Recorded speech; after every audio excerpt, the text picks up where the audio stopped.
Assalamualaikum warahmatullahi wabarakatuh. Alhamdulillahi ala ihsani wa syukurlahu ala taufiqihi wa amtinani. Asyhadu an la ilaha illallah wahdahu la syarikalah ta'ziman li sya'ni. Wa asyhadu anna Muhammadan abduhu wa rasuluh ad-da'i ila ridwani sallallahu alaihi wa ala alihi wa ashabihi wa awani wa sallama tasliman katsira ma ba'd.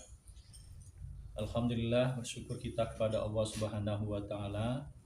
Di pagi hari ini kita kembali melanjutkan kajian rutin kita di setiap hari Sabtu insyaallah, mulai dari jam 8, kemudian insyaallah kita akhiri di jam 10.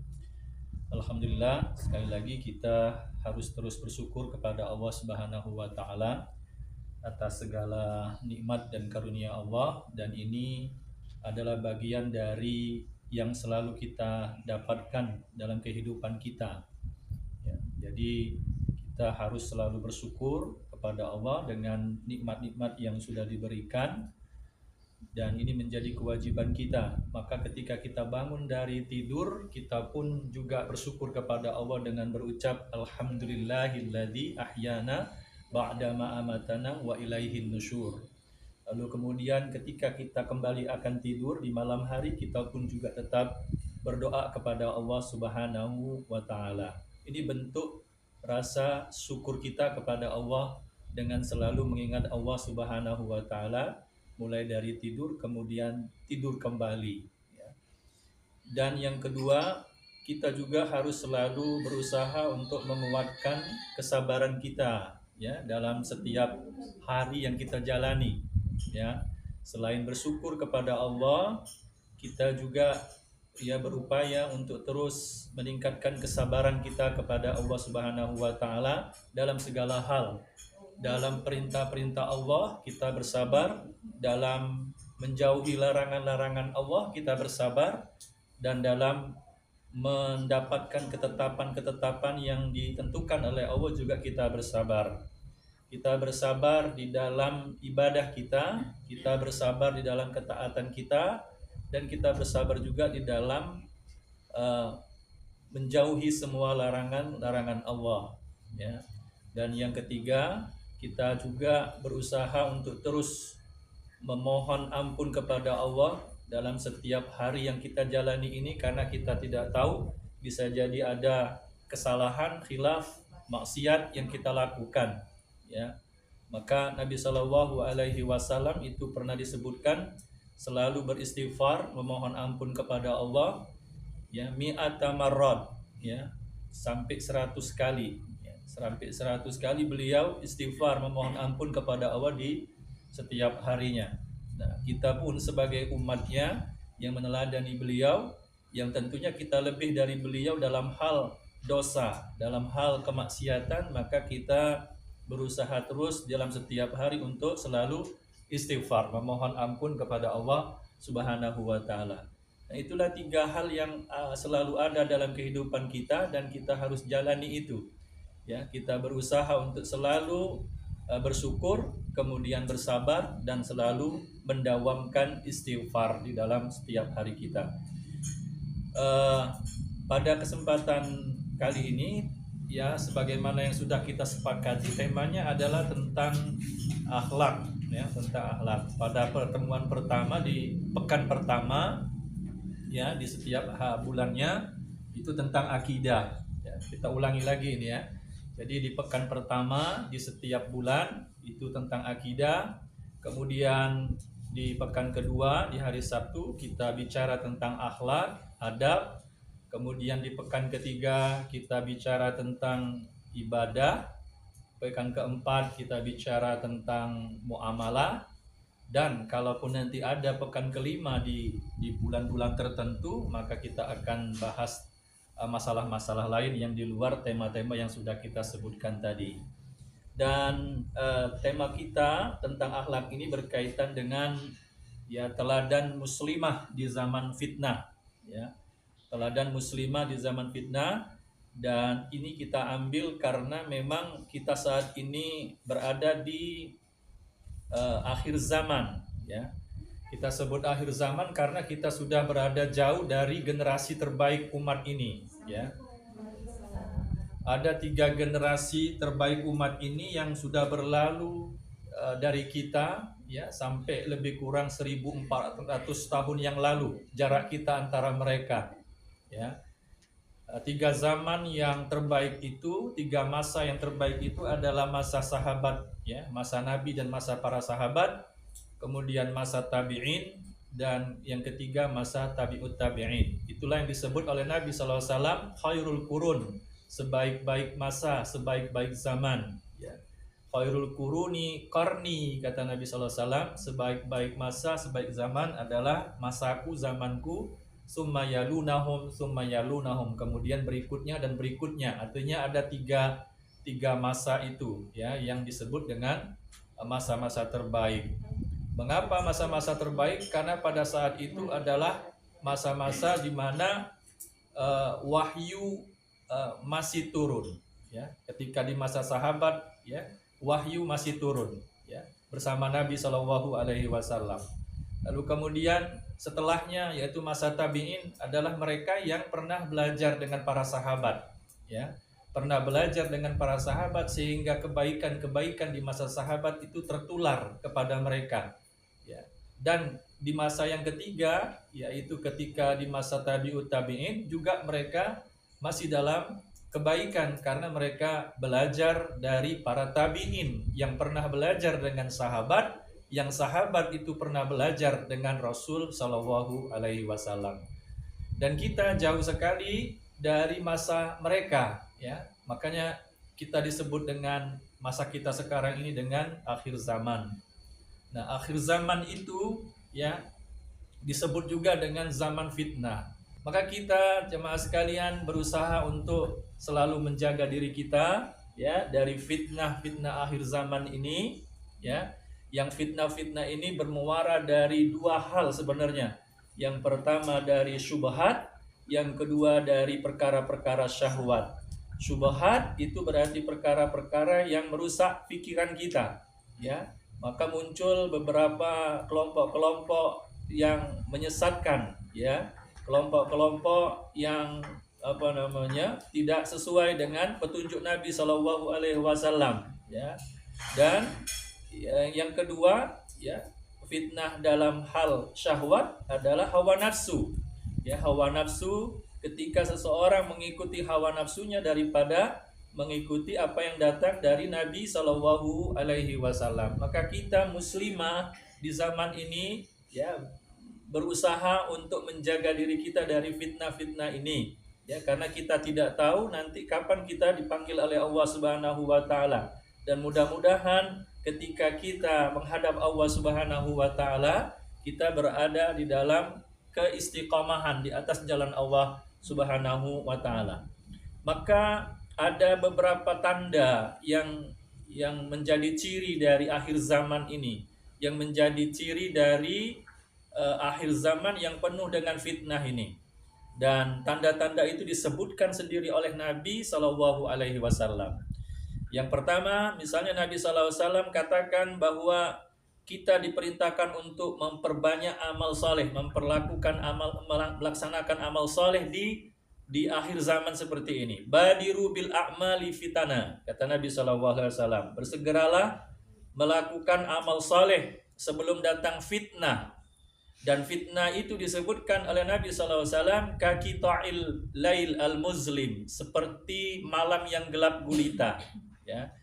Jadi fitnah yang disebutkan oleh Nabi SAW diumpamakan Nabi seperti malam yang gelap. Karena kalau malam yang gelap, yang tidak ada cahaya, tidak ada penerangan ya, itu kita akan tersesat. Kita akan sulit untuk mencari jalan ya. Nah, fitnah di akhir zaman itu dianggap Nabi seperti itu, diumpamakan oleh Nabi seperti itu, seperti malam yang gelap gulita. Gambarannya adalah kata Nabi SAW ya seperti malam gelap gulita tadi, yusbihur rajulu mu'minan wa yumsi kafiran. Pagi hari dia beriman, tapi nanti sore hari di petang harinya dia jadi kafir. Nah, saking beratnya fitnah pada saat itu ya.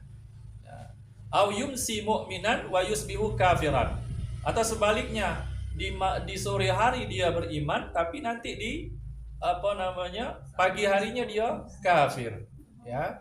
Nah, dan dikatakan oleh Nabi SAW di masa itu, ya, orang ya banyak yang menjual agamanya, ya bi'u dinahu bi'aradin minad dunya. Jadi banyak yang menjual agamanya untuk mendapatkan secuil dunia. Dan itu sudah kita banyak saksikan, ya.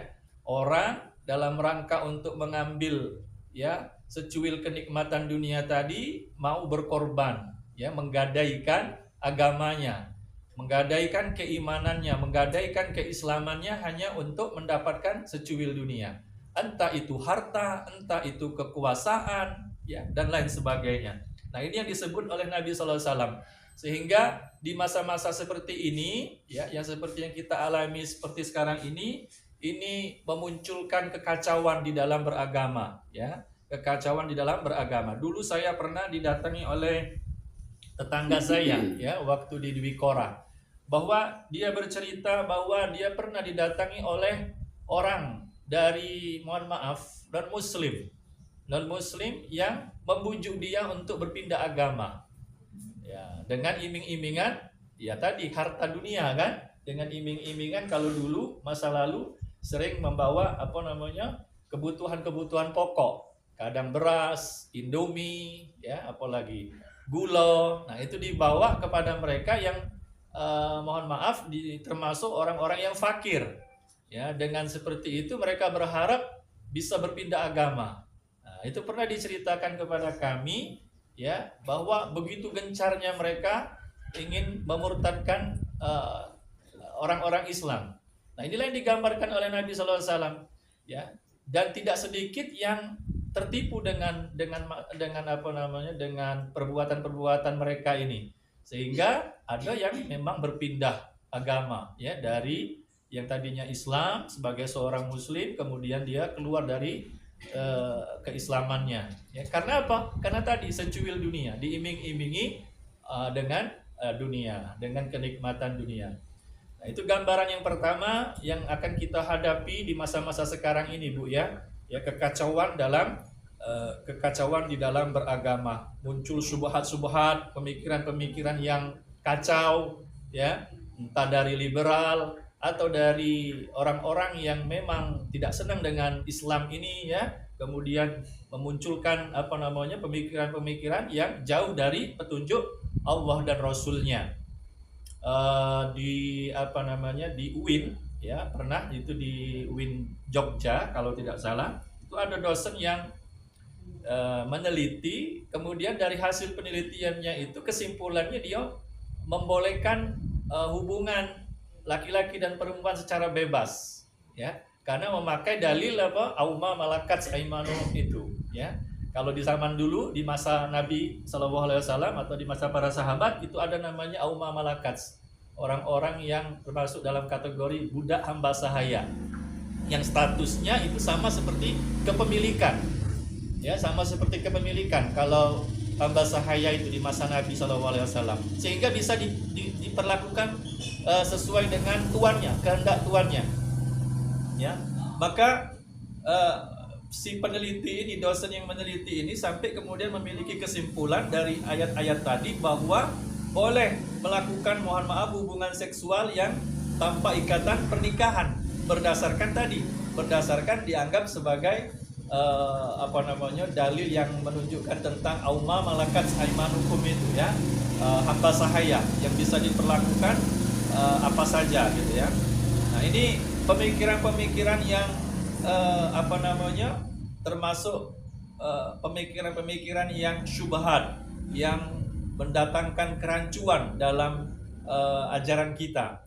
Ada lagi dulu pernah seorang menteri, ya, menteri agama, itu sempat punya ide untuk mengubah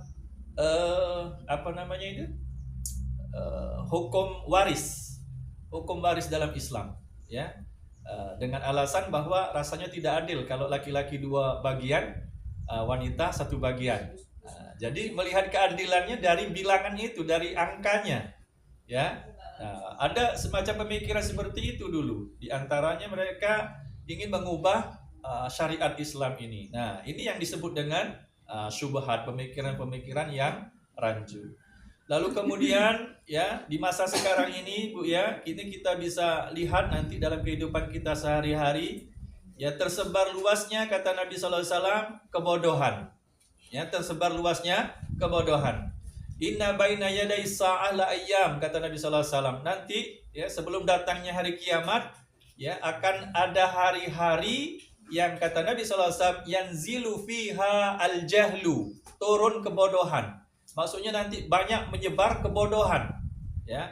Nah ini harus hati-hati Bu ya. Maka kita berusaha untuk terus thalabul ilmi, ya, terus belajar, ya, terus menuntut ilmu, mencari, ya, kebenaran agama ini dengan belajar, ya, terus belajar. Jangan tinggalkan thalabul ilmi ini, karena ini sudah masa-masa di zaman fitnah ini tadi, ya. Maka kebodohan itu akan menyebar luas. Ya, baik di dunia nyata seperti yang kita hadapi sehari-hari dalam kehidupan kita ataupun di dunia maya. Nah, di dunia maya itu banyak sekali Bu, orang-orang bodoh tapi berfatwa dengan fatwa-fatwa agama. Ya, ada lagi nanti mohon maaf misalnya konten-konten yang dia bukanlah ahli agama, bukan seorang ulama, ya, tapi memvonis orang lain, ya, tidak berdasarkan ilmu, dan itu banyak sekali menyebar Ibu ya di video di media sosial. Nah itu harus berhati-hati ketika ibu-ibu mendapatkan semacam itu, maka harus konfirmasi dengan orang-orang yang lebih paham, ya. Fas'alu ahla dzikri in kuntum la ta'lamun kata Allah. Bertanyalah kepada ahlu zikri. Ahlu zikri di situ maksudnya adalah orang-orang yang ahli dalam ilmunya, ya. Saya pernah dengar ceramahnya Ustadz Jawas, ya, Abdul Qadir Jawas. Beliau sangat tidak sepakat, tidak setuju dengan konten-konten yang seolah-olah ingin menegakkan kebenaran. Kata beliau, cukuplah para ulama yang membantah segala subhat, ya, segala pemikiran-pemikiran yang tidak benar. Itu cukuplah para ulama. Orang-orang awam tidak usah, kata dia, ya, tidak usah ikut, ya, karena mereka bukan punya kapasitas di dalam keilmuan itu, ya. Jadi mereka tidak ada dalam kapasitas itu. Jadi kata beliau, biarlah para ulama yang menjawab semua syubhat-syubhat yang disebarkan oleh orang-orang yang tidak berdasarkan kepada tuntunan Nabi Shallallahu Alaihi Wasallam. Yang ketiga, ya, di masa-masa sekarang ini disebutkan oleh Nabi Shallallahu Alaihi Wasallam akan banyak merebak, ya, yang namanya al-haraj, ya, al-haraj. La taqumus sa'ah hatta yaktsura al-haraj kata Nabi Shallallahu Alaihi Wasallam, bahwa tidak akan datang hari kiamat sampai nanti ada masa-masa banyak kekacauan. Walaupun nanti Nabi Shallallahu Alaihi Wasallam ketika ditanya apa itu al-haraj, ya, ketika Nabi sallallahu alaihi wasallam ditanya wama al-haraj ya Rasulullah, maka Nabi sallallahu alaihi wasallam menjawab bahwa al-haraj itu adalah al-qatlu, pembunuhan. Ya, pembunuhan. Jadi akan marak pembunuhan di masa-masa di akhir zaman itu. Dan sudah banyak terbukti kan? Kalau ibu nyingok YouTube itu rata-rata banyak informasi beritanya itu tentang pembunuhan. Sehari berapa ikut beritanya tentang pembunuhan. Walaupun nanti al-haraj itu tidak spesifik pada masalah-masalah pembunuhan, tapi semua kekacauan. Al-haraj itu adalah kekacauan, kesulitan, kesempitan yang dihadapi oleh manusia pada saat itu, ya.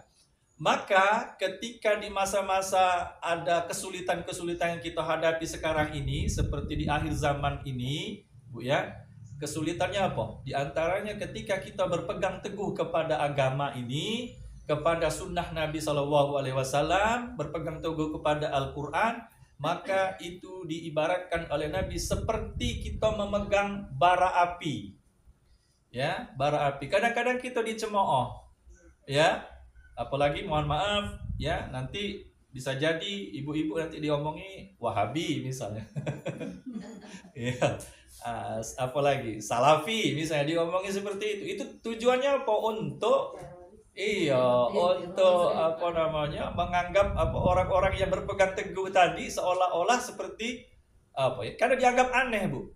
Ja'a bada'al Islamu ghariban kata Nabi sallallahu alaihi wasallam. Nanti Islam itu datangnya dalam keadaan aneh, asing. Waktu Nabi sallallahu alaihi wasallam diutus oleh Allah membawa Islam ini di masyarakat jahiliyah, maka itulah awal keasingan Islam. Bada'al Islamu ghariban. Jadi ketika Nabi datang membawa Islam ke masyarakat jahiliyah, orang Arab jahiliyah merasa asing. Ajaran apa ini? Agama apa ini? Ya, berbeda dengan agama ajaran yang dibawa oleh mereka dari nenek moyang mereka. Ya. Dan kata Nabi SAW, ya, akan terus nanti di akhir zaman, termasuk di akhir zaman ini, nanti dianggap asing ajaran Islam ini. Ketika orang berpegang teguh kepada As-Sunnah, ketika orang berpegang teguh kepada Al-Quran, dianggap asing. Contoh, riba. Ketika orang tidak melakukan riba, dianggap kira-kira seperti itu. Apalagi, sogok. Ketika orang tidak nyogok, nah, korupsi. Ya kan? Sekarang korupsi sudah dianggap seperti hal biasa, baik kan? Tidak kata taubatnya, habis di penjara, besoknya bebas, sudah korupsi lagi. Ya, jadi memang dianggap asing ketika orang berpegang teguh. Wah, orang itu jujur nih, yang dianggap asing. Wah, orang itu tidak galak dikasih sepeser pun, dianggap asing. Nah, kira-kira seperti itu ya. Maka ketika kita beragama, berpegang teguh di masa-masa sulit seperti ini, ya, di masa harat seperti ini, Bu ya, itu dianggap oleh Nabi SAW seperti berhijrah. Seperti berhijrah ketika Nabi berhijrah dari Mekah ke Madinah. Ya, al-ibadatu fil haraj, ya, ibadah di masa-masa sulit seperti sekarang ini yang banyak fitnah, ya, banyak hal-hal yang mengacaukan kita dalam beragama, kemudian kita istiqomah dengan ibadah kepada Allah di masa-masa seperti ini, maka pahalanya seperti kahijratin ilayya kata Nabi, seperti dia berhijrah kepadaku. Seperti dia berhijrah dari Mekah ke Madinah yang pernah dilakukan oleh Nabi SAW. Berat, Bu, hijrah itu dari Mekah ke Madinah sampai harus meninggalkan apa yang dimiliki mereka di Mekah, meninggalkan hartanya, meninggalkan rumahnya, meninggalkan tanahnya, meninggalkan semuanya, tangan kosong datang ke Madinah. Itu berat, ya. Jadi ketika kita melakukan ibadah, beristiqomah, ya, di atas jalan Allah ini di masa-masa akhir zaman seperti ini, maka insya Allah pahalanya sama seperti kita berhijrah yang dilakukan oleh Nabi Shallallahu Alaihi Wasallam. Ya, tetaplah, ya, banyak membaca Al-Quran, tetaplah berzikir di masa-masa sekarang ini, jangan tinggalkan zikir. Tetaplah sholat, ya, sholat apapun, entah sholat wajib ataupun sholat sunnah. Kalau sholat wajib pasti gitu ya, harus kita jalankan. Walaupun masih banyak, ya, di antara manusia ini yang meremehkan sholat fardu ini, ya, padahal ia adalah penentu dari status sebagai seorang muslim. Al-ahdu bainana wa bainahum as-shalah, faman tarakaha faqad kafara kata Nabi sallallahu alaihi wasallam. Perjanjian kita dengan orang kafir itu adalah sholat. Artinya pembeda antara kita dengan orang-orang kafir adalah sholat. Faman tarakaha faqad kafara. Siapa yang meninggalkan sholat maka dia sudah kafir. Nah, itu yang menjadi ciri dari akhir zaman ini yang penuh dengan fitnah ini. Dan pada akhirnya, Bu, di akhir zaman ini, ya, banyak orang yang nantinya menginginkan mati. Ya, banyak orang yang menginginkan mati. La taqumus saah kata Nabi sallallahu alaihi wasallam, tidak akan terjadi hari kiamat hatta yamurra ar-rajulu biqabrin, sampai nanti ada orang yang lewat di kuburan, kemudian orang yang lewat di kuburan tadi akan mengatakan, ya laitani makanah, ya seandainya aku berada di tempat kuburan ini baik. Ngapa? Karena banyaknya fitnah yang menimpa diri mereka, ya, sehingga kepingin matinya itu bukan karena pingin bertemu dengan Allah, bukan karena ingin menjaga agama ini, agama yang dia jalani ini supaya tidak terkena fitnah, kemudian dia pingin mati, merindukan kematian, bukan. tapi karena hebatnya himpitan dunia, sehingga dia pengen cepat mati bela. Ya Allah, banyak dia hutang ini. Ya Allah, banyak capek aku ngurusin utang. Baru-baru ini gara-gara itu, Bu, ada seorang ibu-ibu di Jawa Barat kalau tidak salah. Itu dia membunuh dirinya sendiri, kemudian membunuh anaknya. Jadi diikutkannya juga anaknya. Gara-gara apa? Gara-gara tidak sanggup ya menghadapi masalah dunia. Jadi pengen matinya itu karena masalah dunia, bukan karena masalah agama. Dulu di tahun 2005 kalau tidak salah, 2004-2005 itu di Jawa Barat itu sampai ada seorang ibu yang membekap anaknya, Bu, sampai mati. Ketika ditanya ibu ini, ngapa Kak dibunuh anaknya? Aku tidak sanggup dia untuk menghadapi dunia nanti ketika dia dewasa. Sampai seperti itu kekhawatirannya. Itu terjadi, Bu. Nah, ini berarti yang diprediksi oleh Nabi SAW bahwa di masa-masa sekarang ini banyak orang yang menginginkan mati, gantung diri, bundir, ya kan? Gantung diri, bundir, kemudian macam-macam yang dilakukannya karena tidak sanggup menghadapi dunia. Padahal kalau kita sebagai seorang muslim, ya tadi seperti yang sudah saya sebutkan, kalau dapat nikmat kita bersyukur, kalau dapat musibah kita bersabar, kalau ada dosa kita istighfar. 3 hal yang selalu ada di dalam kehidupan kita, ya. Nah, mari kita coba, Bu, melihat bagaimana kondisi para sahabat, khususnya sahabiyah ya, karena ini ibu-ibu semua ya, muslimah. Kita lihat bagaimana kehidupan mereka ya di masa Nabi SAW. Sahabiyah ya, muslimah di masa Nabi SAW itu tidak semuanya orang-orang yang ini, Bu, ya. Bukan semua orang-orang yang maksudnya tuh orang-orang yang berada, orang yang punya, orang-orang yang kaya, yang hidupnya tuh lurus-lurus baik. Tidak, sama seperti kita juga. Maka kita sebagai muslimah di akhir zaman ini, ya tentunya kita berusaha untuk meneladani generasi terbaik tadi. Seorang sahabat namanya Abdullah bin Mas'ud, ya. Abdullah bin Mas'ud radhiyallahu an itu pernah mengatakan, kata beliau, man kana mustannan falyastanna biman qad mata. Kata Abdullah bin Mas'ud, siapa yang ingin mencari teladan, maka carilah teladan dari orang yang sudah mati. Ngapa? Fa innal hayya la tu'man alaihi alfitnah. Karena kalau meneladani orang yang hidup itu tidak terlepas dari fitnah juga. Belum tahu akhir kehidupannya. Tapi kalau orang yang sudah meninggal, kita sudah tahu akhir kehidupannya. Fir'aun sudah mati, kita tahu bagaimana akhir kehidupannya, kan? Nabi Musa alaihissalam juga sudah wafat, sudah tiada lagi. Maka kita tahu akhir dari kehidupan Nabi Musa, termasuk kehidupan dari generasi terbaik umat ini, ya, dari para salafus soleh, dari nabi dan sahabat, dari tabi'in, dari tabi'ut tabi'in. Mereka tidak lagi bersama kita, sehingga kita lebih tahu apa akhir dari kehidupan mereka. Maka kata Abdullah bin Mas'ud, kalau ingin mencari teladan, carilah teladan dari orang yang sudah mati, ya.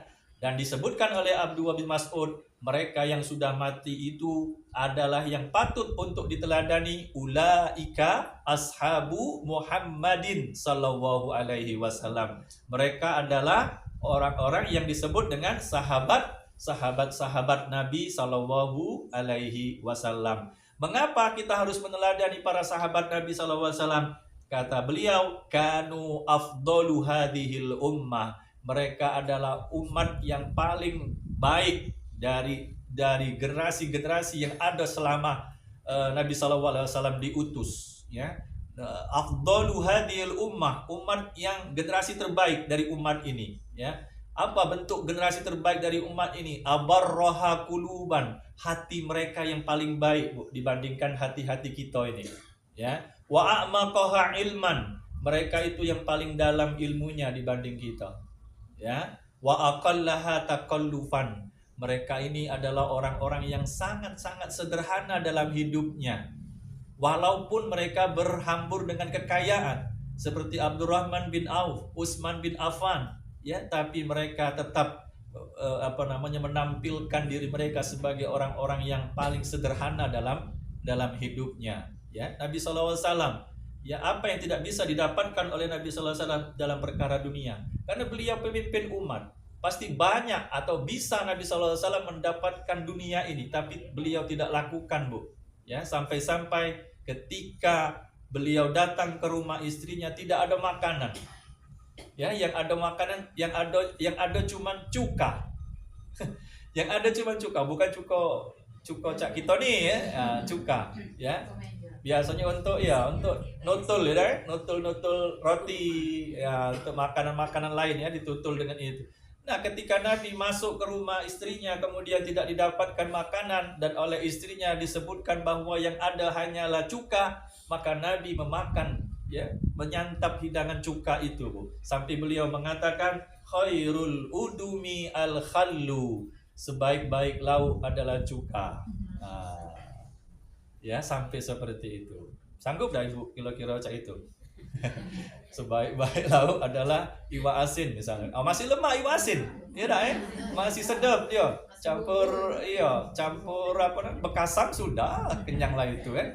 Nah, ini cuko. Ya dah cuka. Ada bahasanya itu cuka. Khairul udum, sampai beliau mengatakan khairul udum al-khallu, sebaik-baik lauk adalah cuka. Itu apa tujuannya? Untuk menghibur istrinya tadi. Untuk menghibur istrinya yang tak kati apa-apa untuk dimasak. Nah, beda dengan suami-suami kita nih, mungkin termasuk aku juga ya. Kalau tak kati lauk ngamuk ya, marah. Duit yang sudah aku injuk selama ini. Nah, kan ngungkit duit yang sudah diinjuk ya. Padahal cuma berapa duit yang diinjuk tadi kan? Nak minta daging kambing terus itu kan. Jadi kita harus meneladani orang-orang yang sudah meninggal ini, Bu ya. Yang dalam hal ini adalah ashabun Nabi SAW, karena mereka adalah sebaik-baik generasi ya, sebaik-baik umat, sebaik-baik manusia di muka bumi ini ya. Maka tidak heran kemudian Allah memilih mereka menjadi teman dari Nabi SAW, menjadi ashab, menjadi orang-orang yang mendampingi Nabi SAW. Abu Hurairah itu bukan orang yang kaya, Bu. Abu Hurairah itu miskin. Beliau itu tinggalnya di emperan masjid, ya. Tapi selalu mendampingi Nabi SAW sampai hadis-hadis dari Nabi SAW sampailah kepada kita gara-gara siapa? Gara-gara Abu Hurairah. Beliau termasuk sahabat yang paling banyak meriwayatkan hadis Nabi SAW. Lebih kurang 5.000-an kalau tidak salah ya, 5.000-an hadis yang diriwayatkan oleh Abu Hurairah. Dan sampai kepada kita sekarang berkat jasa dari Abu Hurairah. Maka kita coba melihat teladan-teladan mereka. Yang pertama, ini tidak semuanya akan saya sebutkan, Bu ya, karena keterbatasan waktu. Yang pertama, ada seorang sahabiyah bernama Ummu Mahjan namanya. Nah, mungkin ada yang pernah mendengar cerita ini. Ummu Mahjan. Ummu Mahjan ini siapa? Ummu Mahjan ini, Bu ya, mohon maaf, adalah wanita berkulit hitam. Ya, disebutkan memang di dalam riwayat itu imra'atun sauda, wanita berkulit hitam. Nah, wanita berkulit hitam ini menjadi perhatian Nabi SAW ya, Bu ya. Mengapa? Karena si wanita yang berkulit hitam ini yang disebut dengan Ummu Mahjan ini adalah seorang wanita yang biasa membersihkan masjid, nyapu masjid, ya, selalu membersihkan masjid. Sampai suatu kali, Bu ya, ketika Nabi SAW tidak mendapatkan Ummu Mahjan ini. Biasanya dia tiap hari membersihkan masjid, tapi kemudian tidak ketemu dengan Ummu Mahjan ini. Maka Nabi SAW bertanya kepada para sahabat, kemana si Ummu Mahjan ini? Kemana si wanita yang biasa membersihkan? Ini bentuk perhatian Nabi SAW kepada wong cilik, ya, kepada orang yang miskin, kepada orang yang kecil. Selalu beliau ya memperhatikan sahabat-sahabatnya, bukan hanya orang-orang yang mampu, orang-orang yang berada, termasuk orang-orang yang miskin, orang-orang yang kecil itu selalu diperhatikan oleh Nabi SAW, dibantu oleh Nabi SAW. Lalu para sahabat mengatakan kepada Nabi SAW bahwa si Ummu Mahjan yang biasa, wanita yang biasa membersihkan masjid, menyapu masjid ini sudah wafat, sudah meninggal. Maka Nabi kemudian mengatakan, "Ngapa kamu tidak kasih tahu aku?" Nah, sampai seperti itu, Bu, Nabi SAW. Ngapa tidak kasih tahu aku? Karena kata para sahabat, mengapa tidak dikasih tahu? Karena ketika Ummu Mahjan ini meninggal di malam hari, dan di malam hari itulah mau dikuburkan. Dan ketika mau disolatkan, para sahabat datang kepada Nabi dalam keadaan tertidur, sehingga tidak berani membangunkan beliau. Maka mereka kemudian menyolatkan Ummu Mahjan tadi tanpa Nabi, ya. Setelah disolatkan kemudian dikuburkan, sehingga esok harinya kemudian Nabi SAW mencari Ummu Mahjan ini, maka kata para sahabat, beliau sudah wafat, sudah meninggal dunia. Maka Nabi SAW meminta kepada para sahabat menunjukkan kuburannya, ya, menunjukkan kuburannya, dan Nabi SAW datang ke kuburannya dan beliau sholat di kuburan itu, menyolatkan Ummu Mahjan, ya. Nah, sampai seperti itu, Bu, ya, seorang wanita, padahal ini wanita yang, mohon maaf, digambarkan di dalam hadis tadi miskin, kemudian berkulit hitam katanya kan, tapi bisa menjadi wanita yang mulia, yang sampai disolatkan oleh Nabi SAW. Kalau disolatkan oleh Nabi SAW berarti dia didoakan oleh Nabi SAW. Sampai beliau mengatakan di kuburannya ketika menyolatkan Ummu Mahjan ini, "Inna hadhil kubur, ya, mamlu'ah muzlimah." Kuburan ini penuhi kegelapan, ya, dan Allah meneranginya dengan solat yang aku lakukan untuk dia. Jadi kuburan ini sebenarnya disebutkan oleh Nabi SAW gelap, penuh dengan kegelapan. Ya, kita sebagai orang-orang yang nanti akan menghadapi alam kubur, ya, bagaimana kita menerangkan kubur kita, diantaranya adalah terus dengan banyak beramal. Karena amal inilah nanti insya Allah yang akan selalu menemani kita di dalam kubur. Yang lain tidak akan menemani kita, Bu, ya. Orang yang kita paling cintai tidak akan lagi nemuin kita, ya, kalau kita sudah di dalam kubur, ya. Lajulah dek, lajulah duluan. Nah, katanya itu kan. Iya, aku kaget baik kan, sampai seperti itu kan. Tidak kalah. Yang menemani kita, yang setia menemani kita hanya amal, ya, hanya amal. Maka jangan jauh-jauh dari beramal, dari beribadah kepada Allah Subhanahu wa taala. Yang kedua, ini contoh dulu dari wanita-wanita muslimah yang menjadi teladan bagi kita, ya. Ya, kalau dari cerita Ummu Mahjan tadi, kita bisa mengambil hikmah bahwa sekecil apapun perbuatan yang dilakukan itu jangan diremehkan, Bu. Ummu Mahjan ini menyapu, membersihkan masjid. Ternyata nilainya sangat besar di sisi Allah. Ya, Nabi SAW sampai memuliakan dia dengan tetap mensolatkan Ummu Mahjan ini walaupun sudah dikubur. Yang kedua, kita tidak asing lagi dengan anak putri dari Rasul Shallallahu Alaihi Wasallam, yaitu Fatimah Az-Zahra. Ini putri yang paling dicintainya, Bu. Siapa yang menyakiti Fatimah, maka dia menyakiti aku. Ya, siapa yang memuliakan Fatimah, maka dia memuliakan aku. Sampai-sampai suatu kali Ali bin Abi Thalib ingin menikah lagi. Pengen menikah lagi. Dan apa jawab Nabi? Kalau Ali mau menikah lagi, mau memadu si Fatimah, maka ceraikan dulu Fatimah. Saking cintanya, Bu, Nabi SAW kepada Fatimah ini. Ya. Suatu kali Aisyah pernah bercerita, ya, bahwa Fatimah ketika bertemu dengan Nabi, kemudian Nabi berbisik kepada Fatimah, Fatimah nangis. Lalu kemudian Nabi berbisik lagi yang kedua kalinya, Fatimah tersenyum. Ditanyalah oleh Aisyah kepada Fatimah, "Ya Fatimah, apa yang membuat kamu menangis ketika dibisikkan oleh Nabi?" Apa kata Fatimah? "Aku menangis karena Nabi berbisik bahwa beliau sebentar lagi akan wafat. Sebentar lagi akan meninggal dunia, meninggalkan kita." Nangis Fatimah. Tapi setelah itu Nabi berbisik lagi. Beliau kemudian tersenyum, Fatimah. "Lalu apa yang membuatmu tersenyum?" Kata Aisyah radhiyallahu anha kepada Fatimah. Maka kata Fatimah, Nabi menceritakan bahwa setelah aku wafat, maka engkaulah orang pertama yang akan menyusulku. Tersenyum dia, Fatimah. Nah, dan memang terbukti bahwa setelah Nabi wafat, orang pertama yang menyusul Nabi adalah Fatimah radhiyallahu anha. Nah, begitu cintanya, Bu, Rasulullah SAW ini kepada Fatimah. Begitu sayangnya beliau kepada Fatimah, tapi lihatlah Bu, suatu kali, nah Fatimah ini sama seperti kita Bu, ibu-ibu yang begawe di rumah, yang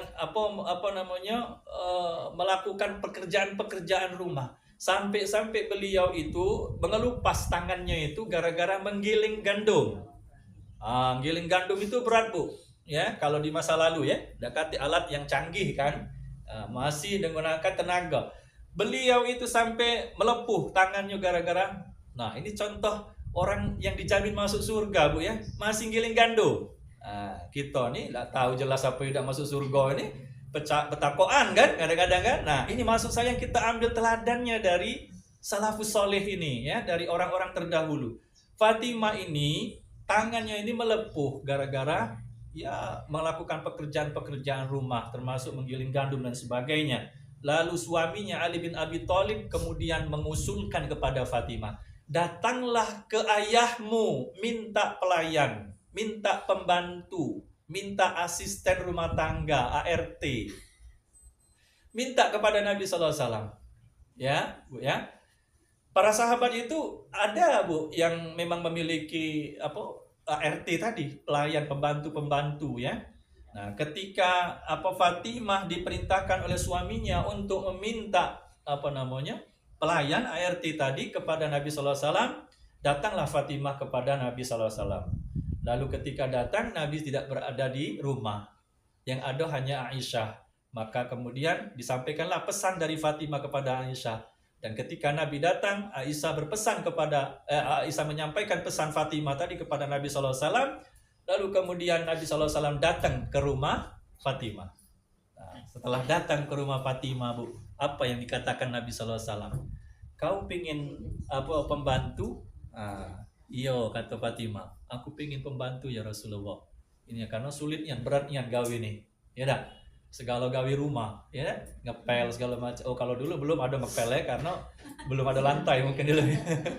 Iya, segala gawe rumah Bu, ya dikerjakan oleh Fatimah radhiyallahu anha, ya. Nah, beliau menginginkan pembantu kepada Nabi SAW. Lalu apa kata Nabi SAW? Ya, mau dak? Kata Nabi SAW, aku berikan sesuatu yang lebih dari pembantu, ya, yang lebih dari pembantu. Apa kata Fatimah? Kata Nabi SAW, kalau kau nak tidur, sebelum tidur, bacalah takbir 34 kali, tasbih 33 kali, tahmid 33 kali. Itu nilainya lebih dari pembantu, kata Nabi SAW.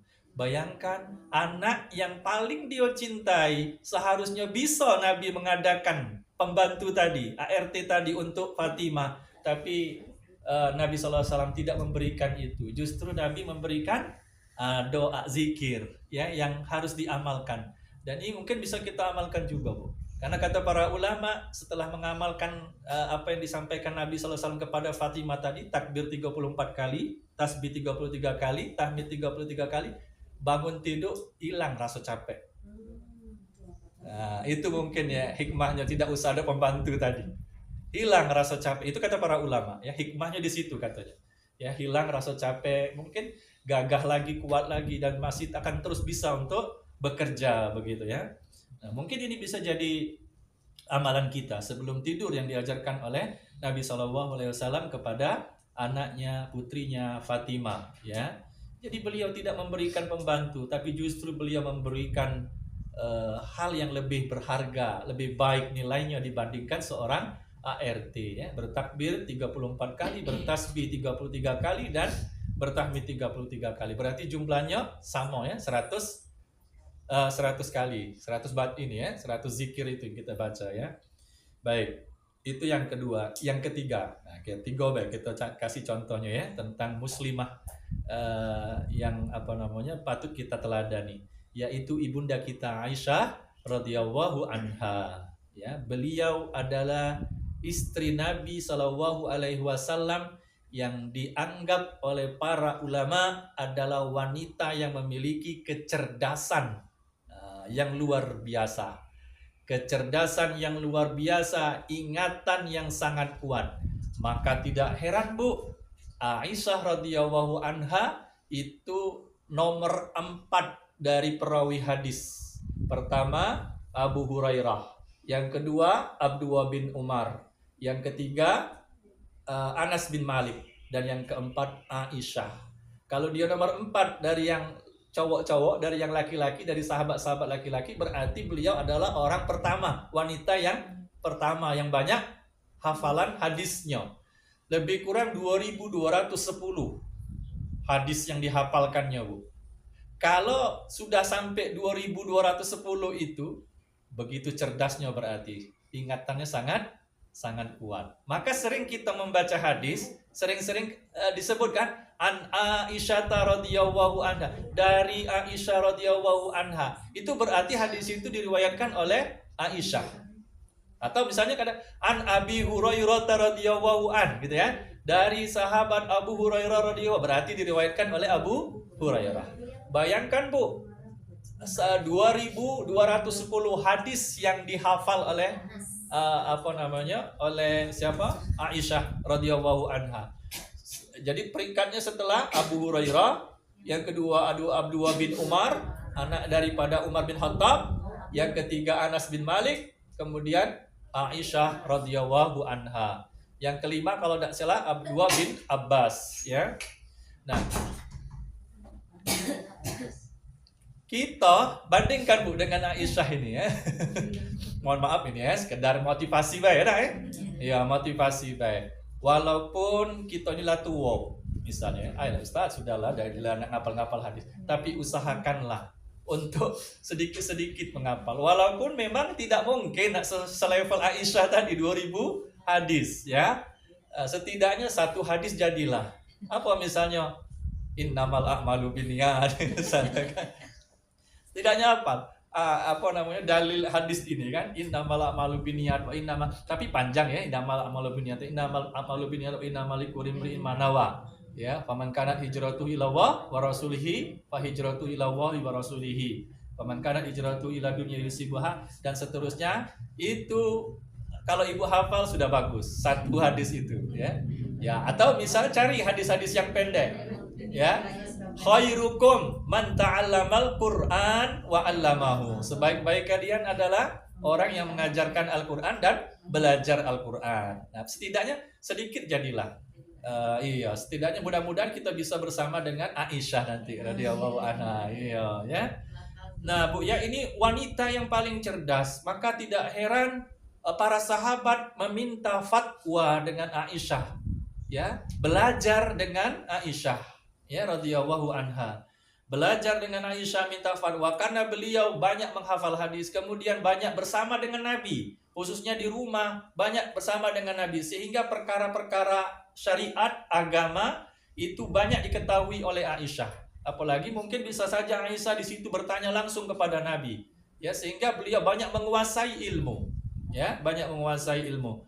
Maka sekarang ini memang sulit, ya, kita mendapatkan orang-orang seperti wanita-wanita muslimah seperti Aisyah ini, ya. Silakan, Bu, ya, kita terus belajar, ya, sampai sama seperti Aisyah ini sampai umurnya nanti sudah tua, Bu, ya. Beliau tetap, ya, menghafalkan hadis-hadis, menyampaikan hadis-hadis itu kepada para sahabat, ya.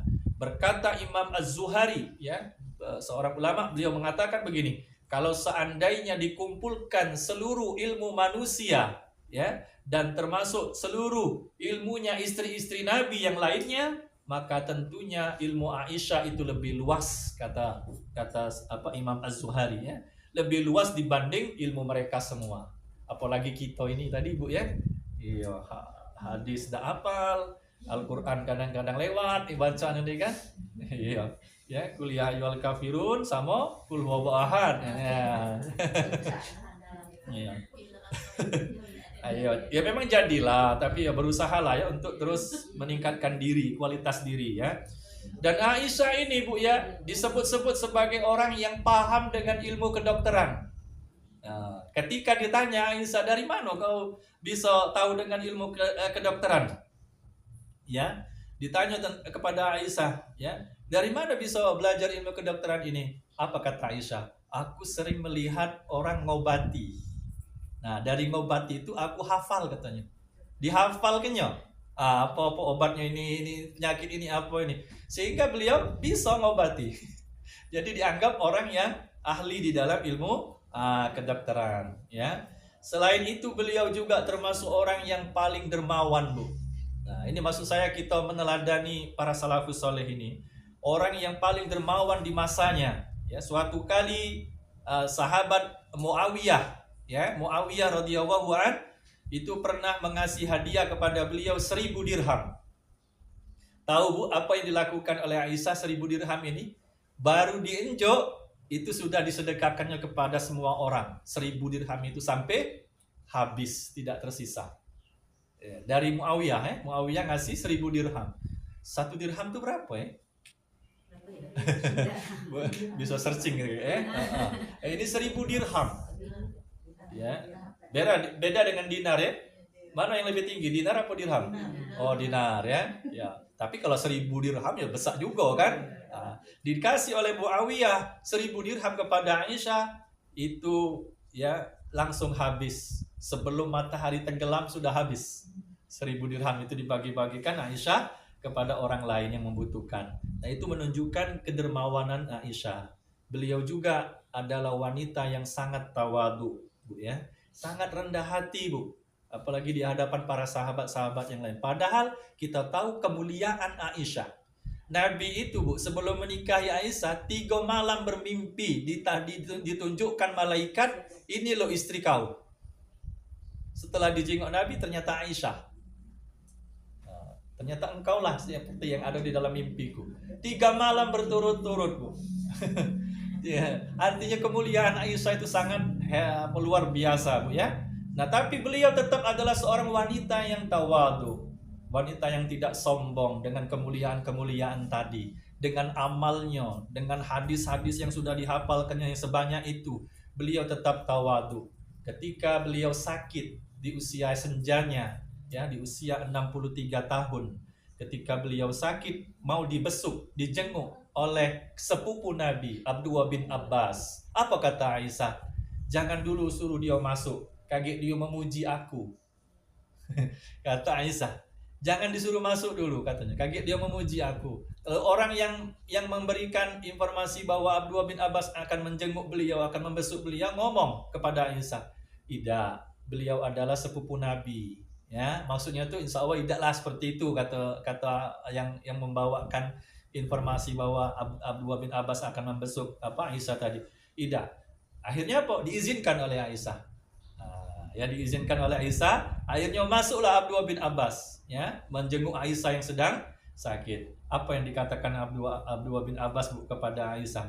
Ya, bagaimana keadaanmu? Kata Abdullah bin Abbas. Kata Aisyah, alhamdulillah baik, ya, sekiranya aku bertakwa kepada Allah, katanya kan.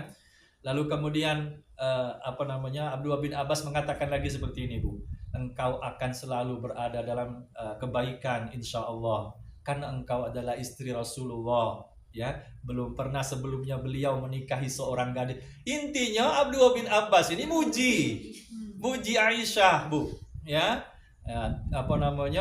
Engkau adalah wanita istri Rasulullah yang satu-satunya masih gadis ketika dinikahi oleh Nabi SAW. Ya, pokoknya banyak pujian Abdullah bin Abbas kepada Aisyah. Setelah keluar Abdullah bin Abbas, Abdullah bin Zubair nak masuk pulau, nak besuk. Maka apa kata Aisyah kepada Abdullah bin Zubair? Ibnu Abbas baru saja masuk dan memuji aku. Aku berharap sekiranya aku menjadi orang yang dilupakan saja. Ya, sama seperti Maryam. Ya laitani mittu qabla hadza, kata Maryam. Ya, pingin wafatkan bela aku nih, kata Maryam. Nggak galak jadi orang terkenal, ya Nah, sampai seperti itu Aisyah, Bu, ya. Ketika Abdullah bin Zubair masuk, dia berkata kepada Abdullah bin Zubair, Abdullah bin Abbas baru saja masuk dan memujiku. Aku berharap aku dilupakan saja. Ya, itu menunjukkan ketawaduan Aisyah radhiyallahu anha. Dan satu hal yang ibu kita harus pahami bu ya, Aisyah ini satu-satunya istri Rasulullah SAW yang menyebabkan turunnya ayat surah An-Nur ayat 11 sampai 20. Ya, ada menyebutnya sampai 21 ya. Surah An-Nur ayat 11 sampai 20. Tentang apa? Nah, ini dia. Tentang berita hoax. Tentang berita hoax apa? Jadi begini, Bu. Rasulullah SAW itu akan melakukan peperangan. Jadi pergi dari Madinah melakukan peperangan. Diajaklah Aisyah. Diajak Aisyah. Setelah selesai peperangan itu, kemudian mereka pulang. Ya, pasukan ini pulang bersama Nabi, bersama Aisyah juga. Aisyah waktu itu ditandu. Ya, karena cewek dewean kan, jadi ditandu digotong lah istilahnya kan, di dalam sebuah tenda. Ya, ketika balik istirahat sebelum sampai ke Madinah, Nabi SAW dan para sahabat tadi yang ikut berperang itu istirahat. Nah, setelah istirahat, agak lama istirahat, kemudian berangkat lagi. Ketika berangkat lagi, Bu, ya, nak balik tadi nak ke Madinah, itu Aisyah kehilangan kalung. Lalu kemudian beliau balik lagi ke tempat istirahat tadi mencari kalung yang hilang tadi. Tak ketemu-ketemu. Sampai kemudian orang tak sadar yang ditandu tadi Aisyah dakati lagi. Karena Aisyah pada saat itu masih ringan badannya. Karena kan usianya masih muda waktu itu kan. Jadi masih ringan. Jadi tak terasa kalau ngangkut ini tadi tuh. Disangka masih ada Aisyah ditandu tadi. Ternyata sudah jauh, Aisyah tertinggal. Nah, Aisyah mengambil inisiatif, sudahlah mantep di sini baik. Karena mencari kalung tadi kan sudah manteplah di sini baik, karena nanti mudah-mudahan mereka balik lagi jemput. Ternyata tidak jemput. Lalu ada sahabat namanya Sofwan. Ya, kemudian bertemu dengan Aisyah. Lalu dibantulah oleh Sofwan ini untuk pergi. Jadi ontanya si Sofwan ini, Bu ya, disuruh Aisyah untuk naiknya, menungganginya. Nah, kemudian Sofwan mengiringinya. Dan tahulah, Bu, yang dilakukan oleh Sofwan, tidak ada satu kata pun yang terucap dari Sofwan kecuali innalillahi wa inna ilaihi rajiun selama mengiringi Aisyah itu. Jadi jangan kena melakukan apa-apa, berkata pun cuma mengucapkan innalillahi itulah. Tak kata dialog dengan Aisyah itu tidak ada. Sampai seperti itu. Nah, ya, perjalanan Aisyah dengan sahabat tadi yang berduaan tadi itu jadi makanan empuk bagi orang-orang munafik. Termasuklah ya pemimpinnya Abdullah bin Ubay bin Salul, ya, pemimpin kaum munafikin, ya. Itu kemudian menghembuskan berita hoax bahwa Aisyah selingkuh dalam tanda kutip. Iya, zaman dulu itu sudah ada itu. Ya, berita hoax itu selingkuh. Lalu ya, nah ini bentuk bentuk pelajaran bahwa Nabi SAW itu juga tidak tahu, Bu, perkara gaib. Sehingga Nabi sempat percaya dengan isu tadi, sehingga sampai terjadi sediaman dengan Aisyah itu. Iya, sediaman dengan Aisyah. Ini bentuk bahwa Nabi SAW tidak tahu perkara gaib, Bu. Ya, nah maka kita janganlah datang kepada orang yang tahu perkara gaib. Nabi beda tahu perkara gaib. Ya, kalau tahu mungkin sudah tenang-tenang baik Nabi, tapi tidak, ini terjadi ya semacam keributan lah dalam tanda kutip ya di rumah tangga beliau ya. Sampai kemudian Allah menjelaskan di dalam surah An-Nur ayat 11 sampai 20 itu turun ayat itu berkenaan dengan Aisyah untuk mengklarifikasi ya apa yang sebenarnya yang terjadi, bahwa Aisyah tidak melakukan apapun, ya, tidak melakukan apa yang dituduhkan kepada beliau.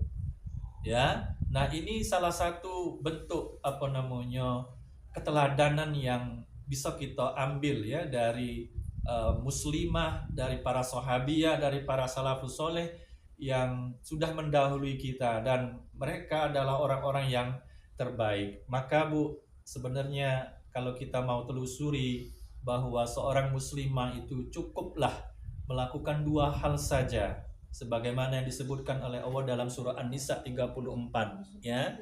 Fassalihatu qanitatun hafizatun lil ghaibi bima hafizallah. Ya. Ciri wanita yang solehat itu, ya, muslimah yang soleha itu, ya terlebih nanti mungkin di masa-masa sekarang ini, di akhir zaman ini, cukup ibu pegang dua hal saja. Yang pertama qanitat, yang pertama adalah taat kepada Allah. Yang kedua hafizat, menjaga diri, memelihara diri. Khususnya ya kalau dia bersuami, memelihara dirinya ya ketika suaminya tidak ada. Hafizatun lil ghaibi bima hafizah. Cuma dua itu sebenarnya, Bu. Artinya begini maksud saya, kalau ibu-ibu pengen masuk surga ya, terhindar dari fitnah di masa-masa akhir zaman seperti ini, cukup dua ini saja yang dilakukan. Pertama qanitat, yang kedua hafizat. Qanitat berarti ibu menjaga hubungan dengan Allah. Hafizat berarti ibu menjaga hubungan dengan manusia, khususnya kalau yang punya suami kepada suami. Sebagaimana Nabi SAW juga sebutkan ya di dalam hadis ya yang sahih ya, apa kata Nabi? Idza shallatil mar'atu khamsaha wa shamat syahraha wa hafizat farjaha wa ata'at zawjaha qila laha udkhulil jannata min ayyi abwabil jannati syi'ti. Kata Nabi SAW, kalau seorang wanita sudah sholat 5 waktu, berpuasa di bulan Ramadan, menjaga kemaluannya, kehormatannya dari perbuatan zina, wa ata'at zaujaha, taat kepada suaminya, maka wanita ini nanti di akhirat diomongkan nanti kepada dia, udkhulil jannah, masuklah ke surga dari pintu mana baik. Hadis tadi nyambung dengan ayat surah An-Nisa ayat 34 tadi. Apa nyambungnya? Cukup dengan dua hal, menjaga hak-hak Allah dan menjaga hak-hak suami. Ya kalau masih gadis berarti menjaga hubungan dengan orang tua. Ya baik dengan orang tua, termasuk ya juga selain suami, selain orang tua, menjaga hubungan baik dengan sesama manusia, dengan tetangga. Ya, dengan tetangga bagus-bagus, dengan tetangga baik-baik, bersabar kalau memang ada tetangga yang kurang baik. Karena begitulah yang diperintahkan oleh Nabi SAW. Manusia yang terbaik itu adalah manusia yang bercampur, bergaul dengan manusia, wa yasbiru ala azahum. Kemudian dia sabar dengan perbuatan-perbuatan buruk dari manusia tadi. Nah, itu sebaik-baik manusia. Jadi tetap bergaul, tapi ya tetap bersabar dengan pergaulan tadi. Kalau misalnya ada hal-hal yang tidak disukai. Maka kata Imam Ibnu Taimiyah, laisa 'alal mar'ati ba'da haqqillahi wa rasulih aujaba min haqqiz zauj. Tidak ada yang lebih berhak ya setelah Allah dan Rasulnya bagi seorang wanita, bagi seorang istri selain daripada hak suaminya. Maka seorang wanita, seorang muslimah, dia harus mentaati suami, mentaati perintah suaminya, ya.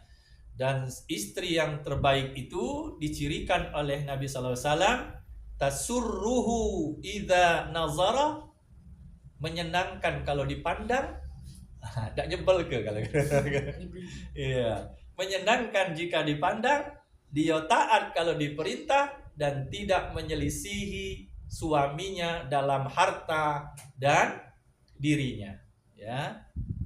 Itu diantara ciri-cirinya, ya. Kalau taat kepada suami, ya. Kemudian membuat senang suami, ya dah.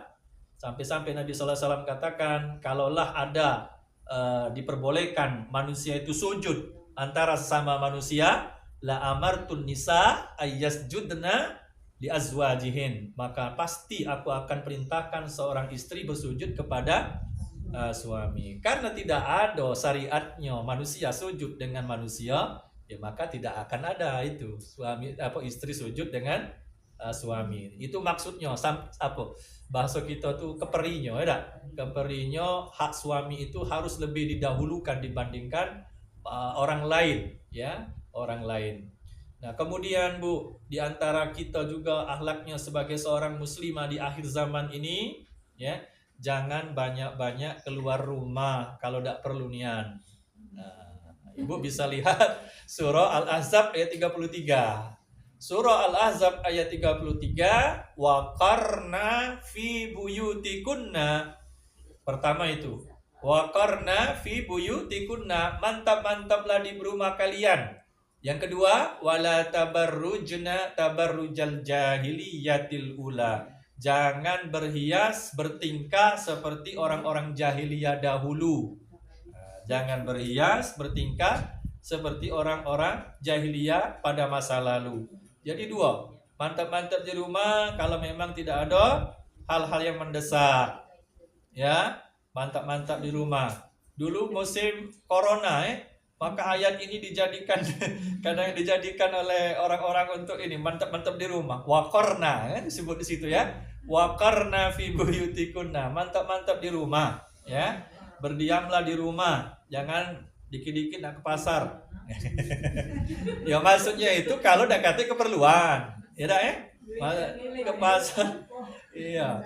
Nak ke pasar cuma nak jalan-jalan baik misalnya kan, tiap hari nongkrong di mall misalnya. Nah, itu dah kata gawe, ya. Mending ibu ke majelis ilmu, ya dah, datang ke majelis ilmu. Banyak sekarang sudah majelis-majelis, silakan hadiri ya. Kecuali tadi ya kalau ada hal-hal yang memang diperlukan. Yang berikutnya Bu, ya, kita lanjutkan dikit lagi ya. Yang berikutnya, mari juga ibu-ibu menahan diri ya untuk tidak memasukkan orang lain ke rumah kecuali atas izin suami ya. La yahilu lil mar'a an tasum wa zawjuha syahidun illa bi iznih wa la ta'dzana fi baitihi illa bi iznih. Ya. Kata Nabi SAW, tidak halal. Kalau tidak halal itu berarti haram. Seorang istri berpuasa sedangkan ada suaminya di rumah. Maksudnya itu tanpa izin dengan suami. Izin suami itu kata Imam An-Nawawi bisa juga maknanya ridho. Ya, tidak maksudnya itu tidak harus ngomong secara lisan, tapi kalau dalam kebiasaan kayaknya sudah ridho, itu sudah izin namanya. Ya. Tapi ya lebih bagus ngomong lagi biar lemak kan, biar tahu kan. Pah, aku puasa hari ini. Misalnya kata dia jangan, batal ke? Ya batal ke. Tapi itu tadi untuk puasa puasa sunnah. Kalau puasa wajib tidak. Ya. Cuman kalau kodok, kalau kodok itu kata Imam Ibnu Hajar Al-Asqalani tetap minta izin sama suami. Ya. Jangan nanti pas kodok tiba-tiba kodok. Nah, ya. Suami nak ngajak pergi kemana misalnya kan. Nah, ya. Jadi minta izin ya kepada suami. Termasuklah wala ta'zana fi baitihi illa biizni. Tak boleh mengizinkan orang lain masuk rumah suami kecuali dengan izin suami. Wa ma anfaqat min nafaqatin an ghairi amrihi fa innahu yu'adda ilaihi syatruh. Siapa yang menafkahkan sesuatu tanpa ada perintah dari suaminya, maka suami akan mendapatkan setengah pahala. Jadi kalau nak ngenjuk uang, ya kalau duit tadi dari suami, ada uang minta-minta misalnya kan, izin dulu sama suami. Kalau itu misalnya nafkah dari suami. Tapi kalau duit ibu-ibu dewek, ya terserah ibu-ibu itu kan, ya. Nah, berikutnya ya tadi sudah disebutkan tidak berpuasa sunnah ya ketika suami ada kecuali dengan izin suami. Kemudian ya selalu bersyukur dengan pemberian suami. Nabi SAW pernah diperlihatkan neraka. Dan apa kata Nabi SAW? Aksaru ahliha an-nisa. Banyak penghuninya dari kalangan wanita. Mengapa ya Rasulullah? Yakfurna. Ya. Karena mereka banyak kufur wanita itu. Kufur di situ bukan berarti ibu keluar dari Islam, bukan. Kufur di situ maksudnya mengingkari. Ya. Mengingkari apa? Mengingkari yakfurnal ashir. mengingkari pemberian suami, berutuan kalau diinjuk suami. Nah, ngapa sama ini? Nah, tidak bersyukur. Ya, lah diinjuk tidak bersyukur. Ya, untuk diinjuk itu kan. Kalau diinjuk ke ke wong lain lah salah pula ya. Ya. Pertama itu, ya. Jadi kalau banyak tidak bersyukur kepada suami, pemberian suami, dia harus bersyukurlah, ya. Dan yang menyebabkan banyaknya masuk neraka tadi, ya. Kemudian juga menyebabkan banyak masuk neraka apa? Karena banyak melaknat. Betino nih, banyak melaknat. Melaknat itu maksudnya apa? Galak banyak ngomongin wong. Ngatoi wong, ngocehi wong. Itulah termasuk melaknat itu. Jadi tetap harus menjaga lisan kita, ya. Ngocehi wong, ngomongi wong misalnya ya. Apalagi sampai mohon maaf memfitnah orang lain. Hati-hati itu ya dengan lisan kita. Kemudian diantaranya juga adalah selalu berpenampilan menarik Bu di hadapan suami. Dikatakan Nabi SAW ya, ayun nisa khairun, wanita atau istri yang macam mana yang paling baik? Allati tasurruhu idza nazara, ya, yang kalau dia dilihat suaminya senang, ya. Nah, kalau berhadapan dengan suami seharusnya sama ketika ibu berhadapan ketika kondangan. Jangan dibalik, kondangan pakai pakaian terbaik di hadapan suami lah bau iwa asin, bau bawang, pakai daster pula. Nah, dasternya bolong-bolong pula. Nah, harus dengan penampilan yang baik, ya. Nah, supaya suami senang, ya. Ya, itu juga menjadi saran dari Nabi SAW. Kalau berpenampilan baik, insya Allah Bu suaminya tidak macam-macam, ya. Ya, ya. Jadi harus berpenampilan baik, wangi-wangi. Tidak apa-apa wanginya itu menyengat kalau di hadapan suami. Kalau di luar rumah jangan yang menyengat, ya. Jangan yang sampai 100 meter lah keciuman wong, jangan kalau di luar rumah. Tapi kalau di dalam rumah silakan pakai pakaian yang terbaik, ya. Bersolek dengan solekan yang terbaik, ya dah. Nah, alisnya nak dibuat alis bulan misalnya lah di hadapan suami maksudnya tuh ya. Jangan nanti di hadapan laki-laki lain. Kemudian jangan menyakiti suami, ya. Jangan membuat marah. La tu'zi imra'atun zaujaha fid dunya. Ingat Bu, kalau ibu-ibu nyakiti suaminya waktu di dunia, maka kata Nabi SAW, illa qalat zaujatuhu minal huril in, maka nanti istri suami yang ada di surga itu akan mengatakan, la tu'zihi, ya, jangan kau marahi, jangan kau sakiti dia, fa innama huwa indaka dakhilun yushiku ayufariqaka ilaina, ya. Kata istri-istri suami yang di surga nanti, dia mengatakan begini, ya, dia maksudnya sang suami hanyalah tamu di sisimu. Tamu di sisimu, hampir saja ia akan meninggalkanmu menuju kepada kami. Ya. Jadi bagus-baguslah, ya, jangan menyakiti. Kalau ada masalah ngomong benar-benar. Jangan tiba-tiba bentak-bentak, marah-marah, ya. Nanti cemburu yang di bidadari tadi cemburu. Ya, marah dia dengan kita ini yang ada di dunia ini. Kaget jingol lah dia sama aku. Nah, ya. Kita nih kalau bisa selamanya sampai nanti ketemu di surga Allah. Begitu, ya.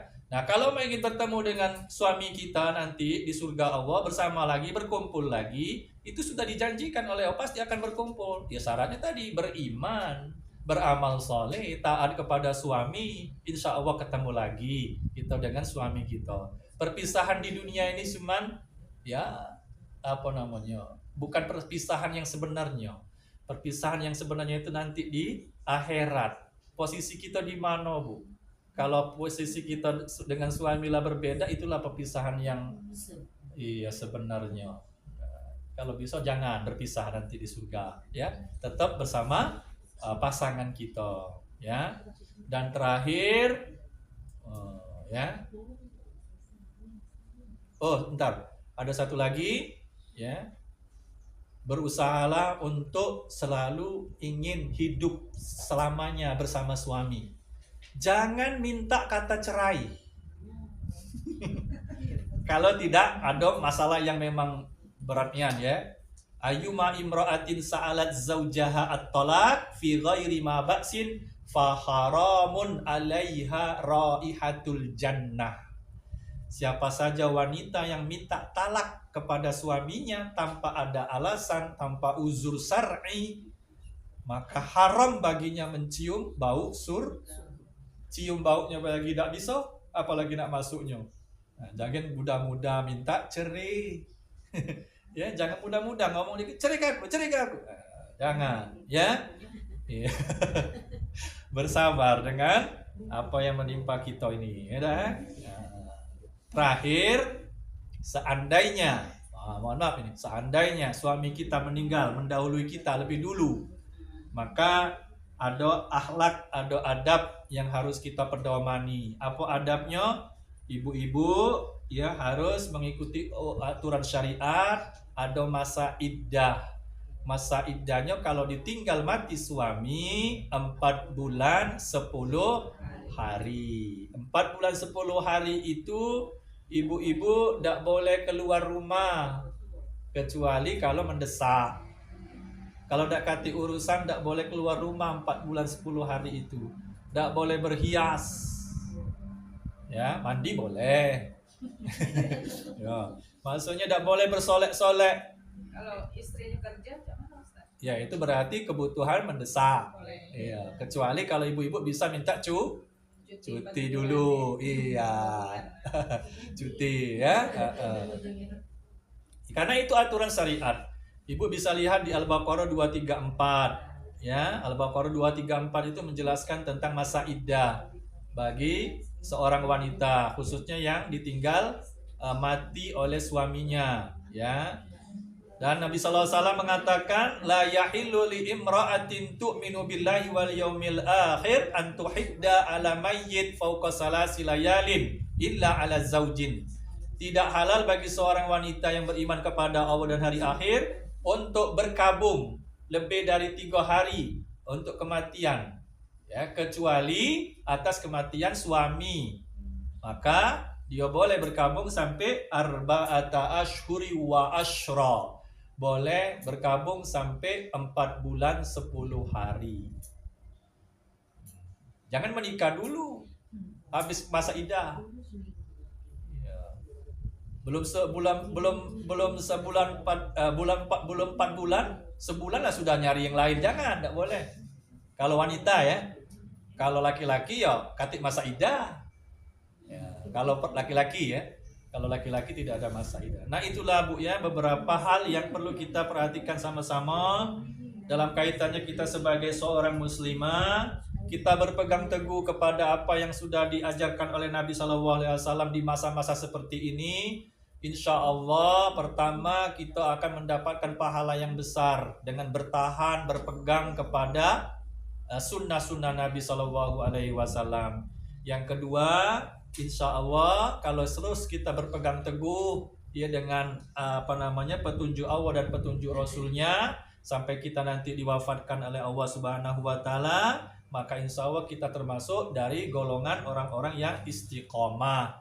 Kalau kita istiqomah sampai mati, maka janji Allah adalah surga Allah Subhanahu Wa Taala. Wa abshiru bil jannati allati kuntum tu'adun. Maka kasihlah kabar gembira kepada mereka yang istiqomah tadi dengan apa? Surga. Dengan surga yang sudah dijanjikan oleh Allah. Allahu a'lam.